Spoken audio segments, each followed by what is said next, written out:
Next यहाँ पे देखिए क्वेश्चन आपकी स्क्रीन पे, Dayanand Saraswati was the founder of which of the following mission, है ना। पेपर आंसर देते समय कतई नहीं भूलिए कि आप कौन से सेट का पेपर दे रहे हैं, आप ग्रुप डी का पेपर दे रहे हैं यहाँ पे ना, तो क्वेश्चन होगा आसान, तभी मैंने बोला 35 से ऊपर नंबर लेके आने। Dayanand Saraswati was the founder of which of the following mission, कौन से मिशन के संस्थापक थे, Arpita, Poddar,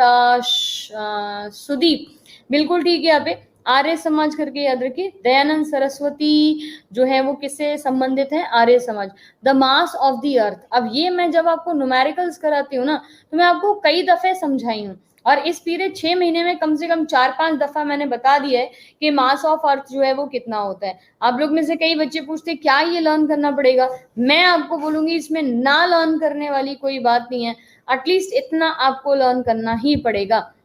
mass of earth जो है वो होता है 6 इंटू 10⁻24 kg, 6 इंटू 10⁻24 kg। मैंने ये फिजिक्स के न्यूमेरिकल्स में भी करा है, वैसे भी ना आप लोगों के लिए इंपॉर्टेंट ये इसलिए है क्योंकि जब हम पृथ्वी की गुरुत्व या ग्रेविटेशनल कांस्टेंट की जब वैल्यू निकालते हैं ना, तो हमको पृथ्वी का और चांद का मास पता होना चाहिए, ताकि यहीं से हमने अपनी गुरुत्व ग्रेविटी निकाल दी है। तो आज के बाद याद रहेगा ये 6 इंटू 10⁻24 kg, बिल्कुल ठीक है यहाँ पे सुमित। नेक्स्ट देखिए, इन द मॉडर्न पीरियोडिक टेबल, आपको पता ही है ग्रुप डी में भर भर के आपसे केमिस्ट्री के क्वेश्चन पूछे जाते हैं, जो इस संडे की मैराथन में हम कवर भी करेंगे। ये बताइए, in the modern periodic table which group element have a complete outer shell,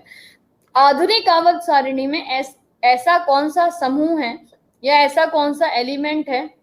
जिसके अंदर जो सबसे बाहर का शेल होता है वो कंप्लीट होता है। सबसे बाहर का शेल का मतलब हो गया कि ये आउटर मोस्ट शेल जो है वो या तो 2 होना चाहिए, हीलियम के केस में ये हो गया, फिर उसके बाद नियॉन के केस में ये हो गया, आर्गन के केस में ये हो गया, तो 2 8 8 करके अपन बोल सकते हैं यहाँ पे। तो जब भी बोले हम यहाँ पे पीरियोडिक टेबल के लिए, तो 18वां ग्रुप जो है उसकी आउटर मोस्ट शेल जो है वो कंप्लीट होती है, इसीलिए हम इनको नोबल गैस बोलते हैं, या फिर इनको इनर्ट गैस बोला जाता है, या ग्रुप 18